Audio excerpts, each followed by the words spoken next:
Assalamu alaikum, I'm Aisha and you're watching Samaa News. Here are today's headlines. A high-speed train has derailed and smashed into another oncoming train in southern Spain, pushing the second train off the tracks and down an embankment, in a collision that killed at least 21 people. The accident happened near Ademuz, in the province of Cordoba, about 360 kilometers south of the capital, Madrid. The chief of Andalusia's regional government, Juanma Moreno, told reporters that of the 75 people hospitalized, 15 are in serious condition. At least 5,000 people have reportedly been killed in nationwide protests across Iran, including around 500 security personnel, marking the deadliest unrest since the 1979 revolution. An Iranian judiciary spokesperson said executions may go ahead, warning that some protest actions have been classified as mohareb, an offence punishable by death under Islamic law.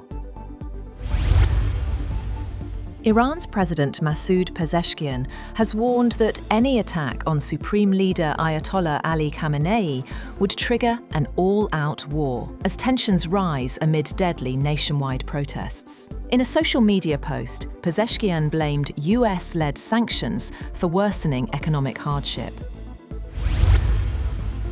At least 27 members of a leftist guerrilla group in Colombia have been killed in clashes with a rival faction in a fight over control of a jungle area in central Colombia.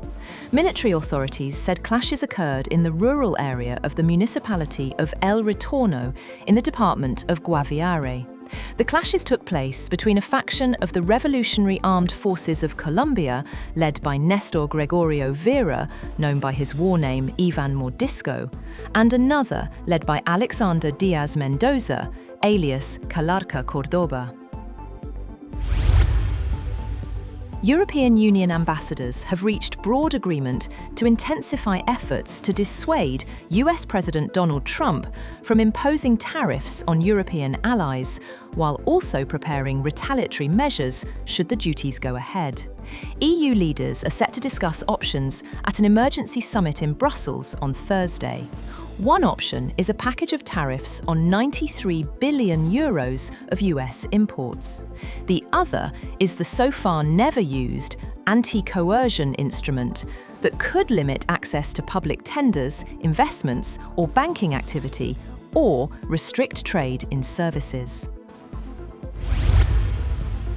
European leaders have sharply criticized President Donald Trump's plan to impose tariffs on 8 allies over his Greenland takeover proposal. Trump announced a 10% tariff on goods from Denmark, Norway, Sweden, France, Germany, the UK, the Netherlands, and Finland, starting 1st February, warning it could rise to 25% until a deal on Greenland is reached. He called Greenland strategically vital for US security, citing missile early warning systems and Arctic monitoring. European leaders condemned the move. French President Emmanuel Macron called it unacceptable. UK PM Keir Starmer said it was completely wrong. And EU President Ursula von der Leyen said it undermines sovereignty and damages transatlantic ties. Separately, the 8 European countries threatened by President Trump with tariffs say they stand in solidarity with Denmark and the people of Greenland. In a joint statement, the countries said tariff threats undermine transatlantic relations, while stressing NATO's shared responsibility for Arctic security. The Netherlands Foreign Minister has sharply criticised US President Donald Trump's threat to impose tariffs on European allies over Greenland, calling it blackmail. David van Veel said such pressure would not help NATO, Europe, or Greenland itself, and warned it could damage alliances rather than strengthen them. President Trump has invited Prime Minister Shahbaz Sharif and several other world leaders to be part of a US-led Gaza Board of Peace to end the Palestine conflict. The Foreign Office confirmed the development, saying Pakistan would remain engaged with international efforts for peace and security in Gaza. According to reports, the board would initially focus on ending the Gaza conflict before expanding to other global crises. That's all for now.